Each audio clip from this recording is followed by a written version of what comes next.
Hello, everyone. It is I, the crap artist, here again with more commentary about the girl world reaction sphere.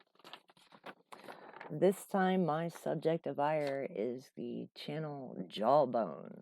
This afternoon, I had a pretty long and fairly interesting exchange with him in his, at the time, most current community post. I don't know if it's still up or if he posted anything new, but the subject matter was his editing choice for the newest Emily voice note drop of stale ass old fucking gossip.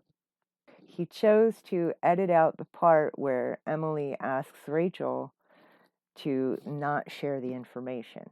And his reasoning, allegedly, supposedly, is because he wanted to question Emily as to why she lied to Amber and said that she didn't share anything and don't worry, none of it's true anyway.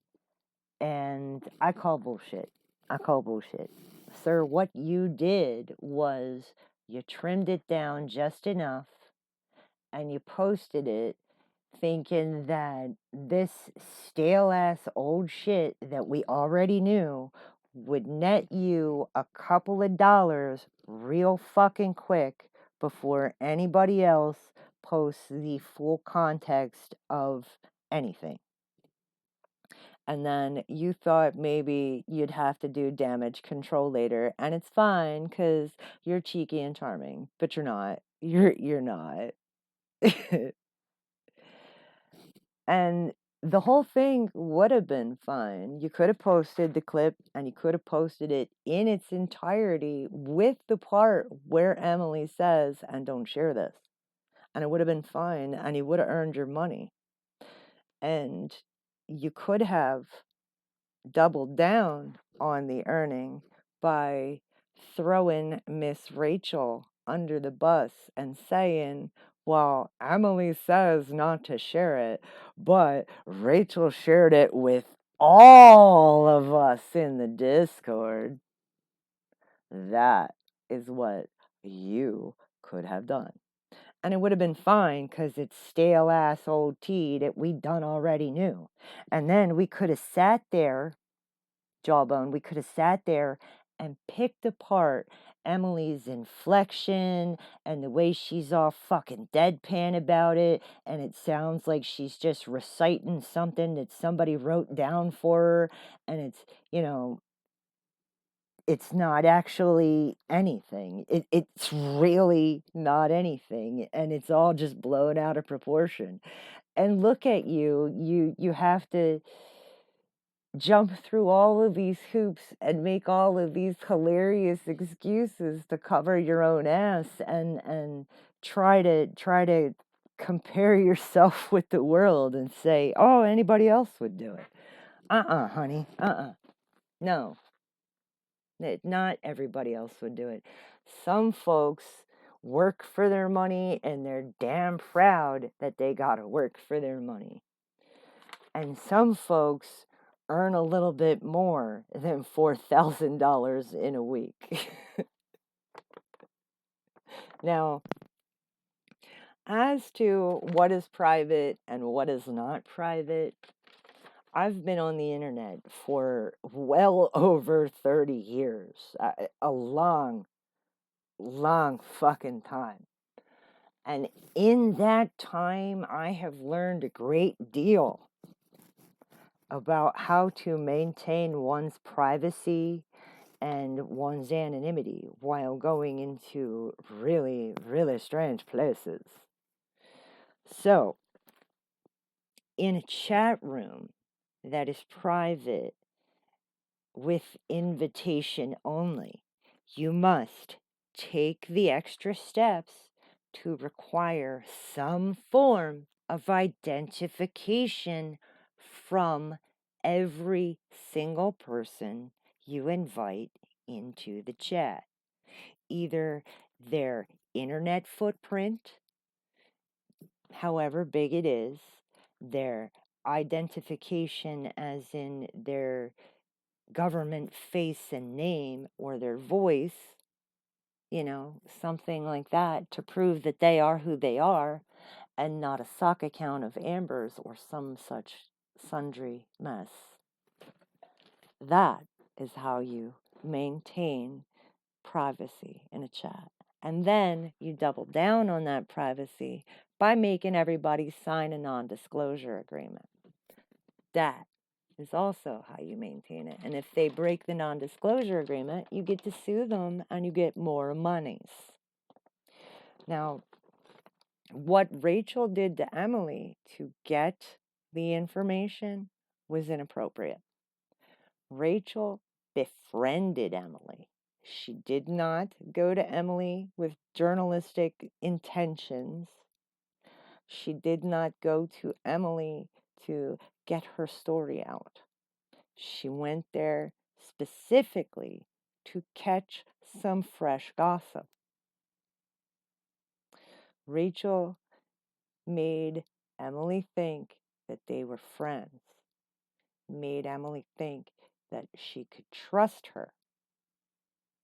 And that is how she got those voice notes. And that is not okay. Now, the money makes every single thing formal. Even money between friends, if you're just loaning them $10, it makes everything formal. And now, Rachel promised Emily a payment, and we do not actually have the full context of what Rachel promised Emily. We only have what Rachel says. And she's a fucking snake in the grass. So there's that. Now, the next thing I want to talk about is the whole thing about Jordy. Now, it wasn't any insult that you might have slung at little Jordy. It wasn't. It was the fact that it looked like a vast majority in the chat were raising Jordy up as some sort of wolf in sheep's clothing or a great leader of the unwashed Amberlynn Reed reaction channel audience, you know? That is why people were up in arms and disgusted, because you were acting like Jordy had some sort of sway in manipulating the audience's perception of Rachel's actions. We're not stupid. Please don't treat your viewers like they're stupid. That's how you lose them. And it doesn't matter who said what about Obese to Beast. Calling him an idiot is so far from what he actually is. That man did the work. He didn't take Ozempic. He didn't get a gastric bypass. He did the fucking work. Jawbone, what do you look like? How big are you? I bet $20 American dollars that you are under 6 feet tall and over 250 pounds. And if I'm wrong, you'll get $20. Come on here and put your ass on the scale. And then we'll see who's the popular idiot. Now, I'm very tired. I worked a 12-hour shift today in my shop that I built with my bare hands out of trash and blood, sweat, and tears. And so I am going to go now. And my last thing that I want to say is that I am not sitting here trying to moral grandstand or spout off that I'm better or more ethical than anybody else.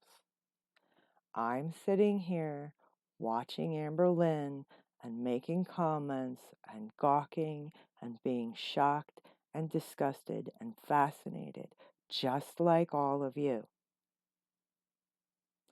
I'm not any better. I'm just pointing out that what you guys are doing is absolutely inappropriate. Do not interact with the entertainment.